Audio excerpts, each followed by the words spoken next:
Lugupeetud minister, aitäh vastuste eest! Head saadikud, kes te olete hoolikalt kuulanud! Jah,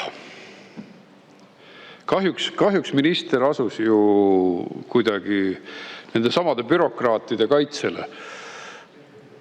Ma saan aru, et igal aastal on mingi kadu, keegi täitis paberid valesti ja 1-2 kooli jäi lati alla. Aga ega siis ei saa ju ka laagrit jätta ära sellepärast, et keegi saatis korraks valele e-postile aadressi, tähtaeg kukkus. See on nagu mingisuguse mingi eriti peene riigihanke läbiviimine. Tähtaeg kukkus, enam ei ole midagi. Nüüd alustavad tööd juristid erinevatest büroodest ja võitlevad siis ja arutavad 2 aastat, kas riigihange oli korrektselt läbi viidud. Need on need samad õpilased. Ühte kooli ei tohi ka ilma jätta. Mul oli ühel aastal selline probleem, kui üks riigikaitseõpetaja suri ära, ma läksin teise kooli õpetama ja väga suur probleem, kust siis saada kõike seda ressurssi, kuidas teha ekskursiooni. Kuidagi me selle asja välja mõtlesime, ega siis õpilasi ei tohi ilma jätta, kui on mingid elulised asjaolud või vale e-posti aadress või siis mingi vale esindusõigus. Te arvate, et kõik riigikaitseõpetajad on mingid tippbürokraadid ka veel, peaks äkki haldusjuhtimise eriala ka veel omandama. Ikkagi 2 kõrgharidust, miks mitte?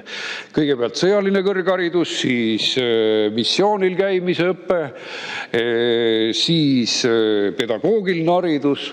Vahel vaadake, mis palka riigikaitseõpetajad saavad. Vaadake kohe hoolega. Mina maksin oma tööle peale lihtsalt.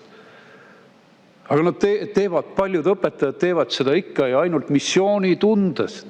Ja siis öeldakse, aga kell kukkus, alustage nüüd advokaadibüroodega siin arutelu ja konkurentsi. Olge head, olge toetavad, mitte nii, et kell kukkus 25 kooli, olgu ilma, ma ei tea, mis tõttu te nüüd võtsite julguse kokku, et üldse seda uut konkurssi teha. Oleks võinud ju näid raudse rusika lauale lüüa, et enne järgmist aastat ei saa mitte midagi, eks ole. Te asusite bürokraatide kaitsele ja samal ajal käib valitsuses suur programm. Oi kui äge, me siin vähendame bürokraatiat. Nii lihtne asi. Oleksite võinud isiklikult sekkuda ja öelda, et jätke jama. Noortel on vaja laagrit. Positiivne uudis on selle määruse muutmine, mis puudutab relvade kasutamist. See on hea uudis, sest see pidurdas ammu laskeõpet ja noorte tutvumist relvadega. Hea seegi.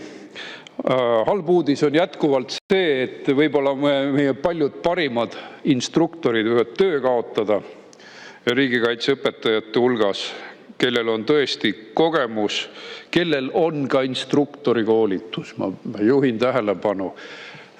Need, kes õpetavad kaitseväelasi, need on juba ise päris küpsed pedagoogid ja nad on saanud seda õpet, kuidas noori juhendada. Eriti head on nad ju värilaagrite läbiviimisel ja oleks väga kahju selliseid õpetajaid kaotada. Ehk siis just nimelt sisulist kvaliteeti on vaja hoida riigikaitseõpetusel, mitte bürokraatlikku kvaliteeti. Droonikursused. Väga hea tähelepanek, et 10 koolis on pilootprojekt juba. Aga kuna meil on kiire, meil on kohutavalt kiire, ja kui te võtaksite selle oma isikliku vaatluse alla, siis oleks võimalik 1 aastaga teha hüpe ja kõik need 12 000 õpilast saaksid vähemalt korragi käe valgeks, saaksid selle puldi kätte võtta, vaatavad, kuidas droon lendab, et meil ei ole aega jorutamiseks. See on tõesti, nagu Martin Helme ütles, poliitilise juhtimise küsimus. Näidake, et teil on see prioriteet, mitte paberite täitmine. Minge sinna noorte droonilaagrisse. Mul just tütar läheb nädalavahetusel droonilaagrisse. Väga hea kodutütarde laager. Aga 12 000 on väga suur potentsiaal teha kiire hüpe, nii et kui noored lähevad ajateenistusse, nad on juba päris osavad. Et see on see esimene kokkupuude. Ja muidugi muutuvatele oludele peab lihtsalt reageerima ja reegleid saab siis nii korraldada, et bürokraadid ei ole takistuseks, vaid annavad hoopis võimalusi, rohkem võimalusi. Mis puudutab naiste osalust riigikaitses, siis kasutamata on elanikkonnakaitsekursused. Neid ei pea relvateenistusse suunama, aga kui vabatahtlikud riigikaitsekursused naistele, need annaksid väga suure hüppe. Seda ma toetaksin. Kõik. Suur tänu. Aitäh!